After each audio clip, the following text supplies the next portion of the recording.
This is the Chiefs official podcast network. Take advantage of the day. When you get an opportunity in this game, you make a play. The playmakers on three. 1, 2, 3. Touchdown, Kansas City! The Chiefs are right in the thick of it, baby!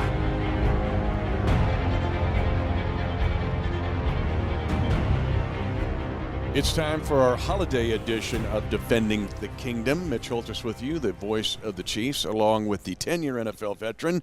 He's the Spider-Man. He's the barbershop. He's the shop. He is Shawn Barber. And here we go for the last regular season week of the season. Still a lot on the line. But we roll right into the Chargers and Chiefs. Yeah, and as people know, man, around town on Twitter and wherever you're at, a lot of people who host shows say, hey, call in, write a question, and we're going to answer it on there. And they never get to it. We get to it. You put our questions down. We got them on papers.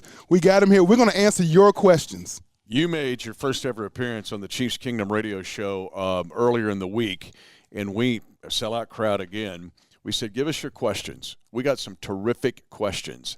And so this edition of the Chiefs Kingdom, or Defending the Kingdom podcast, brought to you, by the way, by 360 Vodka, the official vodka of the Kansas City Chiefs, hometown vodka, perfect to ring in the new year, 360 Vodka. We open it up. You came up with some terrific questions. So this show, Defending the Kingdom show, is entitled The Kingdom Beckons. What do you want to know as the Chiefs go into the Chargers and into the playoffs? Our first quarter deals with a question coming from Chief Pontiac, one of the great longtime Chiefs fans.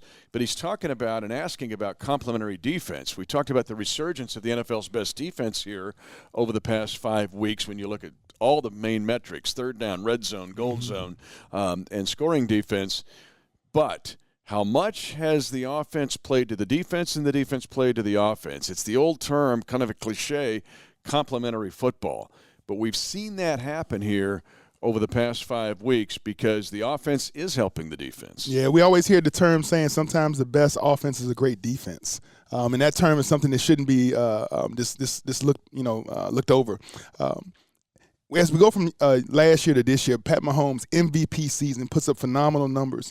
A lot of those numbers is because he needed to do it. The defense, so many points allowed, so much yardage allowed. He had to put up 45 to 50 points every game just to give us a chance to play. And you look back to when I played in 2003, even with Trent Green and Priest Holmes, Tony Gonzalez, we had so many great offensive weapons.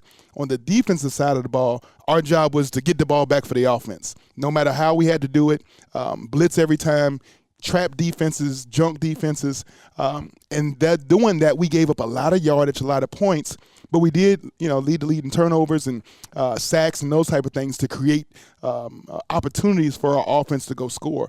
And so when you talk about complementary football, the complementary football for a run-sturdy defense, a guy that defense is playing the pass as well, playing the red zone, keeping people out of the end zone as well as this defense, is an offense that matriculates the ball, moves it down the field, first down, touchdown, and keeps the time of possession either balanced or in the favor of the Chiefs. Yeah, I'm going to give you some facts here. A couple of instances in this 5-game winning streak of this very point. And by the way, our listeners on the Defending the Kingdom podcast have grown. Fans came up to me in Chicago. They're from Atlanta. I love it. Okay? And Greg and Laura, they come up, and Greg's a Bears fan, but he's thinking about becoming a Chiefs fan. And look, they're in. So I'm telling you, we're changing lives. All right. All right, let's get to this point, though, about to your point. It's right on here. Of the 5-game winning streak, 3 games come to mind. New England, the Chiefs had the ball against the Patriots 34 minutes and 21 seconds. All right. Against Denver, 33 minutes and 33 seconds and a 23-3 win. Should have been 33-3 and 33 minutes, 33 seconds. Chicago, 33 minutes and 24 seconds. A sequence in the New England game at the end of the second quarter, Shop. Yes. The Chiefs had the ball backed up at their own 13. If they got to punt it, New England gets the ball in midfield and can score. Chiefs are up 17-7. What do the Chiefs do? What's Pat Mahomes do? From their 13 to the New England 13. Field goal, 20-7. Half. Who gets the ball to start the third quarter? The Chiefs. Chiefs do. What do? They go on a drive of 6 minutes and 14 seconds, kick another field goal. Now it's 23-7, but you have just taken about 9 minutes out of New England's life of having the football. So it was special teams working together, hitting those field goals and score. You want to score touchdowns. And here's one of the arguments back against that. Well, we're trying to score every time we snap the ball. Yes, we are. Yeah. That doesn't mean you don't take away big plays. We had a 41-yard touchdown in the game against Denver and a 48-yarder to McCole Hardman in the game against New England. It doesn't change any of that. But it's a game, is some rhythm to it for both sides of the ball. That's what I love about this team, because it does remind me of some of those Eagles teams, probably Coach Reid's best Eagles teams. Yeah, when you look at those first 15 plays, whenever you develop an offensive game plan, the first thing you want to do is you want to see how the defense is going to adjust to your shifts and motions. How, when you offensively do boots, cutback runs, some different things you can do on an offensive standpoint, you want to see how that defense reacts to that, because that's how you set up your second half game plan. And as we know, every game in the 100 years of football, the second half is when you go win the game. Those are the most important plays, right? It's the drive right before half, and then it's the second half, and then it finishes off with the fourth quarter and overtime if needed. That's how you go win a game. And so sometimes it's better to get a first down to get another set of plays so that you can unfold your offensive philosophy. You want to know how they're going to – you got to run some plays. And so getting 21 points, if you've only run 10 plays and you have no idea how the defense is going to react to it, that pretty much means you're going to go in the second half blind. I would almost rather have 14 points or maybe 10 points and run 30 plays, because then the defense is mine in the second half. I know exactly how they're going to adjust to all of our bumps and motions and shifts, and that allows the offensive coordinator to open up that playbook, and it's like, now you're playing chess instead of checkers. And you're playing make it or take it basketball. Yes, sir. You can't score if you don't get it. And if I'm just holding and I score, I get the ball right back. That's right. And so in the sequences you're talking about, we've seen that happen with the Chiefs in this 5-game winning streak. All right, that's the first quarter of our questions as the Kingdom beckons on this Defending the Kingdom podcast. The second quarter, again, comes from our Chiefs Kingdom crowd. And we're going to start, you can send us some questions. You can follow us on Twitter. I'm at Mitch Holthus. Easy follow. You're at Shawn Barber. At Shawn Barber 59. Yeah. And let us know where you're listening, because I got people come Hawaii, all the ships at sea. I told you about the folks in Atlanta. We got Virginians. Oh, yeah, people, Virginians. Shout out 804, baby. That's it. I got them, Richmond. They're listening. But this one comes from Weird Wolf, all right? Oh. So people think now some of these people are crazy, right? They know their stuff. But Weird Wolf asks about the addition of Terrell Suggs. Now, Weird Wolf's a historian. We talked about this on the show when we were on the Chiefs Kingdom radio show, and that was when I saw Suggs chasing Mitchell Trubisky, and then I saw Frank Clark also chasing Trubisky, I was thinking this is like a Neil Smith, the late Derek Thomas. Or let's go a little further back. The 69 Chiefs team with 6 Pro Football Hall of Famers on it, because here came Buck Buchanan and Bobby Bell and Curly Culp and, Willie Lanier. Yeah. And then in the secondary, you got Johnny Robinson and Emmett Thomas. I don't want to get ahead of ourselves here, but the addition of Suggs and what it means to this team on and off the field. And multiple playmakers, multiple alpha dogs on each level. We've always had at least one on each level, but now we're getting multiples. It starts in the back, Juan Thornhill and Honey Badger. And then at the linebacker position, you got Hitman, you got the Hitman Hitchens, and then you got my man Wilson coming in there. Or you have Deron Lee, or you got Dorian O'Daniel, or the Hawkeye coming from Iowa. Any of those guys can help him at that position. But then up front, it's Frank Clark, it's Jones, it's now T. Sizzle. We got Passano playing at an all-time level. And that's not even the road graders, right? Noddy and Sanders. I mean, our front four, no matter which combination of 7 or 8 guys you put up there, I mean, when you talk about the one-on-ones, you got 5 offensive linemen. You can double team one, but the other 3 are going to be left one-on-one. And that's a win for the Chiefs, win for the Chiefs, win for the Chiefs. And so I think offensive philosophies are starting to look at it and say, hey, man, we got to keep running backs in. We got to keep tight ends in. And now that just invites us to even bring more pressure. Add-on blitz. We call it green dog. When you're a linebacker and your running back stays in, we add on to the blitz. So now you got to worry about hitman coming to hitting your quarterback. It's a no-win situation for offenses. The level of talent we have on our front four, when those guys are ready and geared up and they come to play, it's a nightmare for an offensive line. Against Chicago, Suggs played 17 snaps. But the point you're bringing up, and I mean, there's Mike Pennell, road grader. Damone Harris is coming. Oh, yeah, It's D. like, Harris. Like, who's 52? And he's killing it. 8 guys. Mm-hmm. You have 8 guys now in a rotation.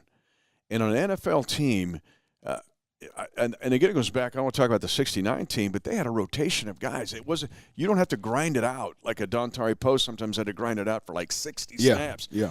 What is an 8-man rotation and adding Suggs to that dude to put a mixture in there where I'm fresh, I'm keeping everybody up and running. Yeah, not only do you stay fresh, but you always got an alpha still out there. Whether you leave Frank Clark out there, you leave Chris Jones, or you leave T. Sizzle, there's always somebody that the offense has to account for and think that the line is going to slide that way, a double team. And that allows those other 3 guys to scheme and game and just pin their ears back and come after the quarterback, come after the running back.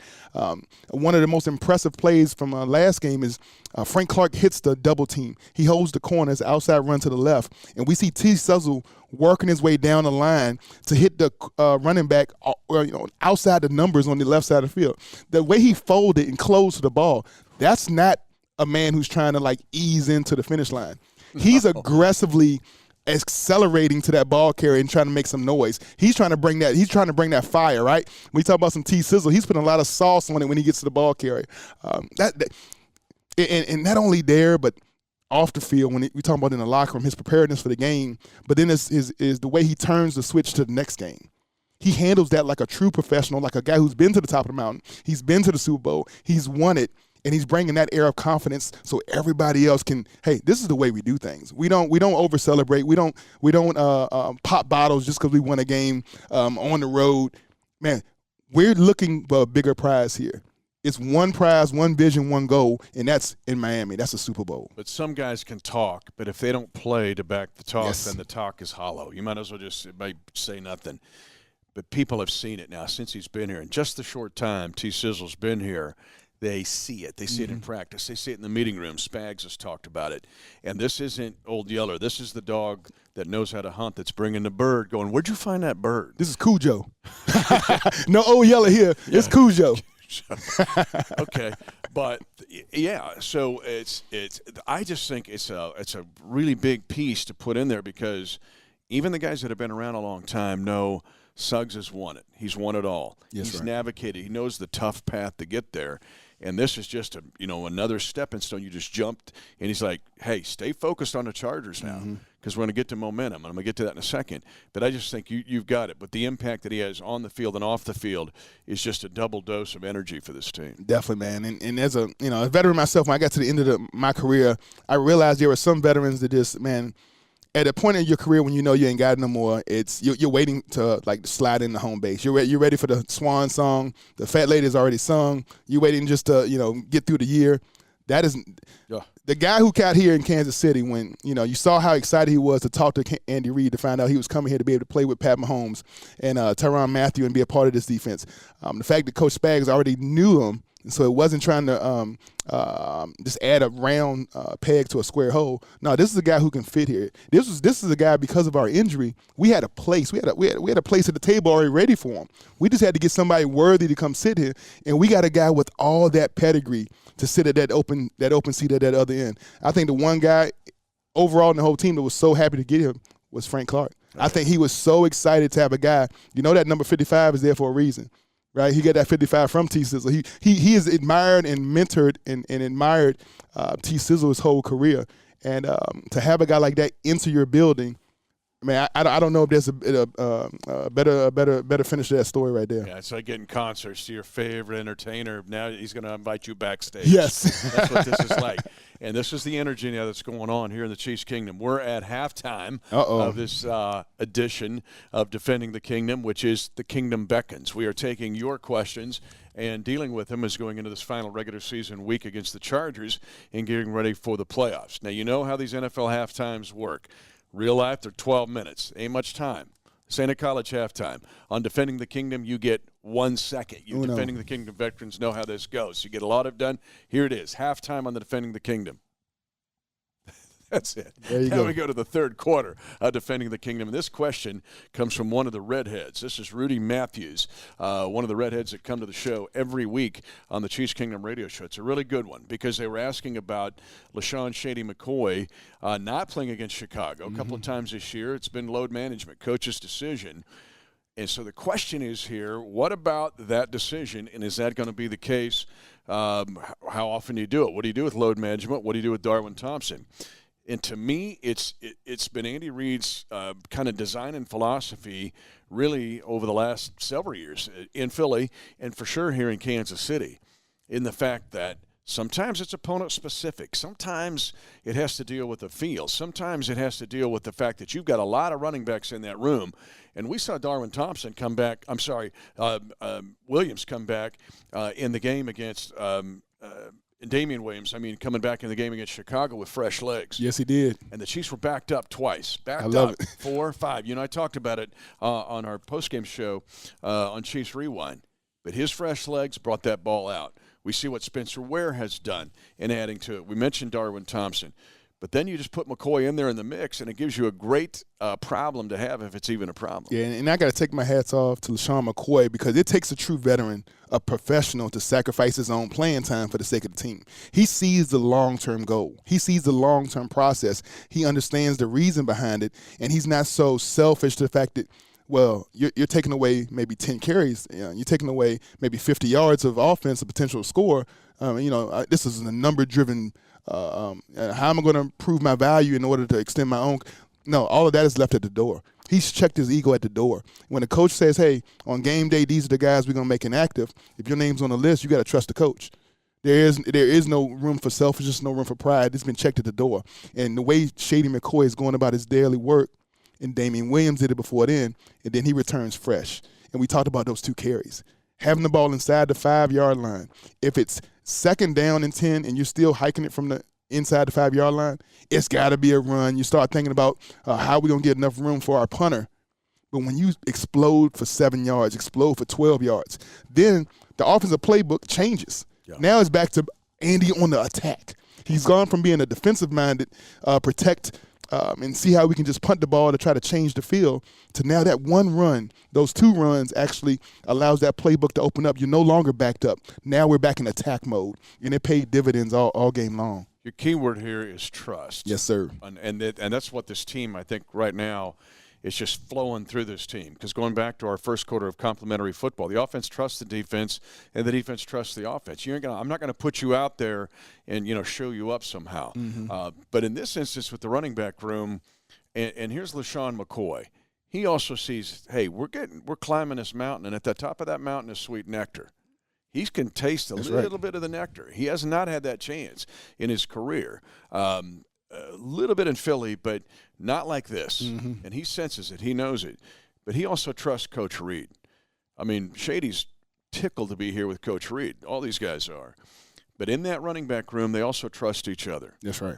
And then you look at D-Mac coach him, and you look at Eric Bieniemy stick his nose in that room. But the trust factor between these running backs to each other, but trusting their coaches and Coach Reid to make the right decision at the right time, whether it's a play caller who's active or inactive, to me is a strength of this team. That's right. And that's something you worry about. And also understanding the play is being called from week to week.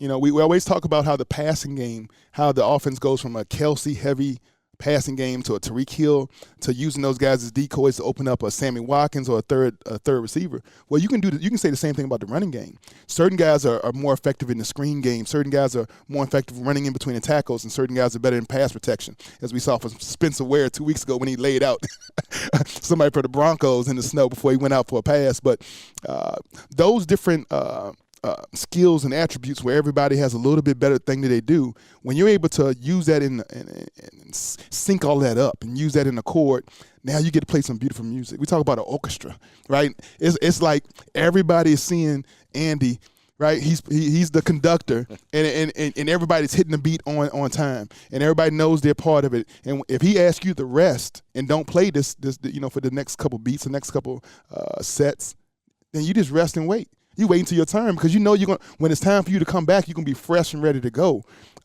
If anybody can feel it, I know Shawn McCoy feels that. He's seen how D. Williams just profited from getting in the end zone this week after taking a few weeks off to heal up that rib. So I think that everybody sees there's so much season left in front of us. Some teams are closing down this week. This is it.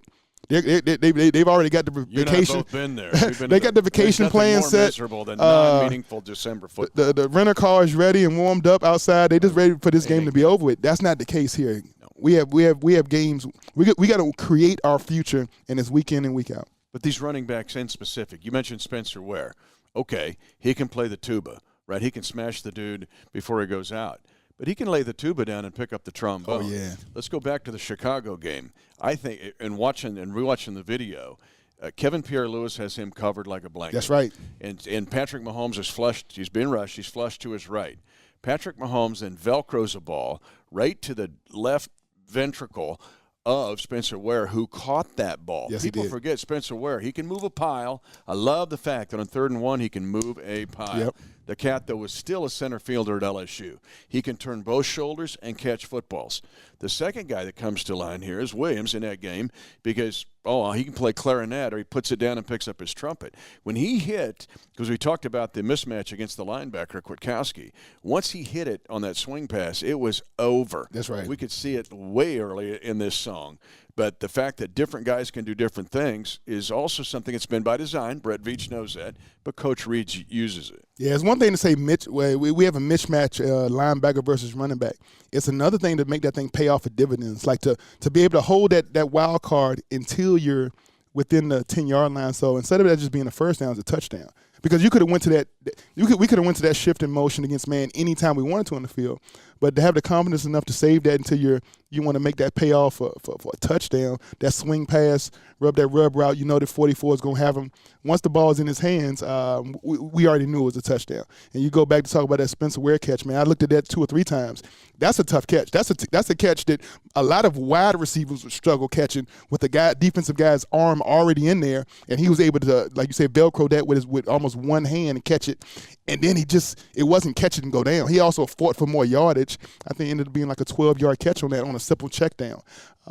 The way we've been able to get big chunk plays, and people talk big chunk plays, I'm not talking about 20, 30 yards downfield. I'm talking about 7, 8, consistently setting us up for 2nd and short, 3rd and short. Those are a offensive play caller's dream downs. That's when you can do anything. Everything opens up, and we've been doing a great job of getting our offense we put in front of the chains instead of behind the chains. Yeah, and we head to the 4th quarter now of this Defending the Kingdom podcast, our holiday edition, the Kingdom Beckons. We're using your questions from the Kingdom, and this one comes from the legendary Big Chief Eric, a.k.a. Big BCE, who was at the show the other night that you were with me on, your first time on that Chiefs Kingdom show. But it has to deal, and this gets into Chargers week now, as the Chiefs close out the regular season. And Andy Reid has given a really strong message this week. Don't be peeking ahead to the playoffs. Don't peek ahead. Let's just lay it out again what this game can mean. The Chiefs can still get the 2 seed, right? All right. Yep. And you're saying, well, the Dolphins won't beat the Patriots. You believe in Santa Claus, right? Back up now. Let's go, Santa Claus. Let's go. Santa Claus will be quarterbacking the Patriots this weekend. All right. But you also want to protect the 3rd seed because you can lose it to Houston. You lose the tiebreaker on a head-to-head to Houston because of the October loss to them. The Chiefs can go 27-3 against the division in 5 years. No team, get this, no team has done that since the merger. 1970, been that dominant against their division. And the Chiefs can win 12 games in a row in the regular season for the first time ever in back-to-back regular seasons. But to check all those boxes, it is you must beat the Chargers. The question from Big Chief Eric is a good one. How do you keep the momentum going in all 3 phases? Going back to the first quarter, we talk about this is all working together, complementary football.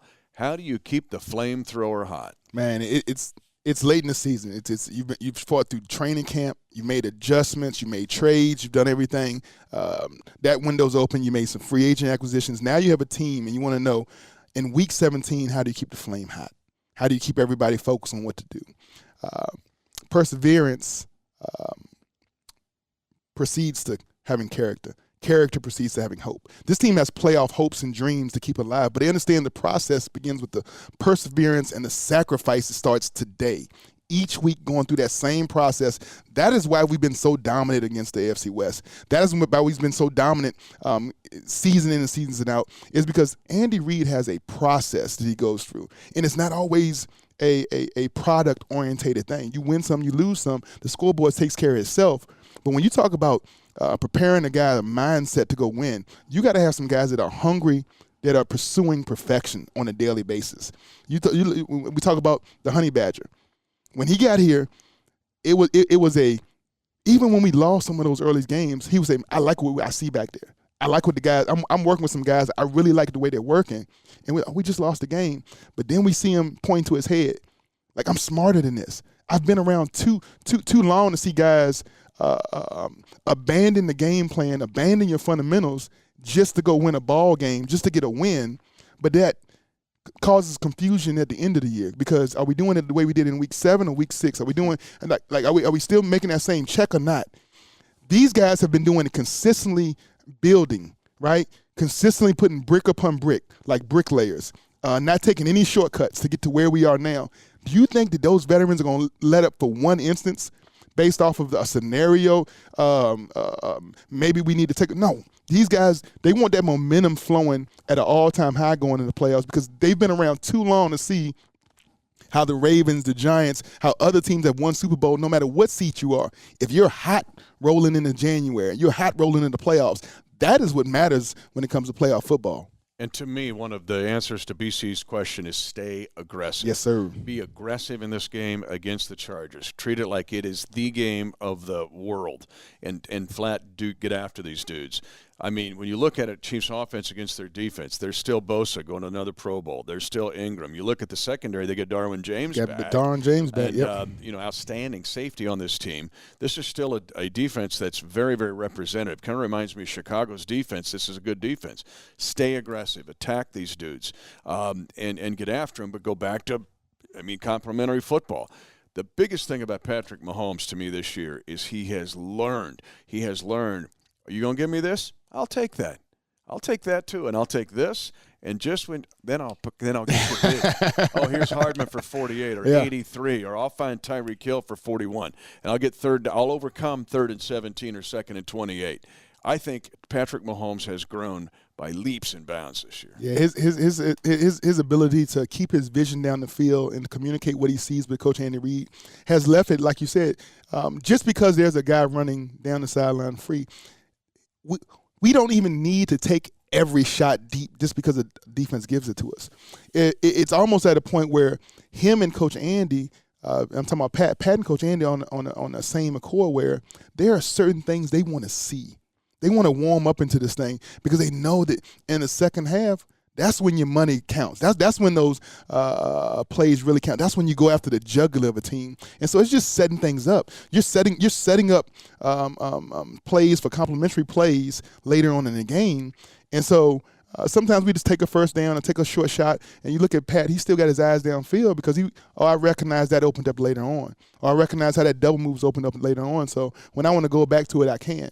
That's what really takes him to another level. It's his vision. It's his trust in offense, but it's also the way he anticipates routes uncovering late in the downs, and he has enough ability in himself to stay alive, whether you're facing pressure, stepping up in the pocket. I love the way he is now stepping up into the pocket instead of bailing out and fading back so much. So, like you said, that's a small step, but it's going in the right direction, and it's going to pay off big dividends for this team, not only this year, not only in the postseason, but years to come. And Pat would tell you it's been Andy Reid and Mike Kafka working with him on that constantly, just to put that in his muscle memory as well. But if you look real close in the back of Patrick Mahomes' helmet, you'll see the little pinhole at the eye in the back of his head that nobody else has. Look back at the ref. Is this a penalty or not? Because I'm going to take off for 25. And but let's, as we close out this edition of the Defending the Kingdom podcast, the Kingdom Beckons, we appreciate your questions. And we'll do this from time to time. It's fun. These are great questions, by the way. Is the fact that stay aggressive on this Charger offense. Attack these dudes. The Chiefs have beaten Phillip Rivers 10 of the last 11 times after he won 17 or 13 of the first 17. They have sacked him in that 11-game span 20 times. 28 times, and they picked him 20 times. Picked him 4 times in Mexico City. Listen, I know he's a good guy. But I did a piece earlier. You'll see it on your show before the game. I did story time, hero versus the villain, right? This is Batman against the Joker. Yeah, I got you. but this could be the last time he comes here. He's 14-14 against the Chiefs. Loses this game, 14-15, maybe for the last time. He can't ever get back over 500. Attack him. Get after these guys and defend this run game and the runners as receivers. Yeah, the last thing I say is a mindset, not only for the Chiefs throughout the season, but going into the playoffs. Fear nothing, attack everything.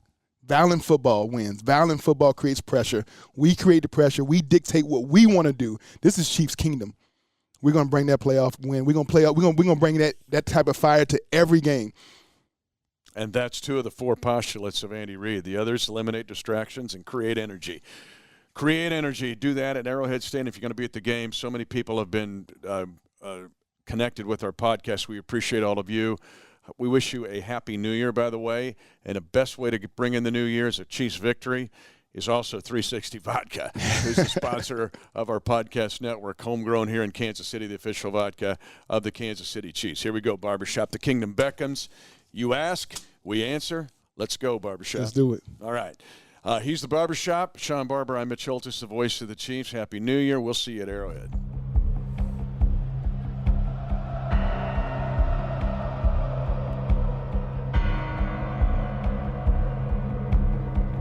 Thanks for listening to the Chiefs Official Podcast Network.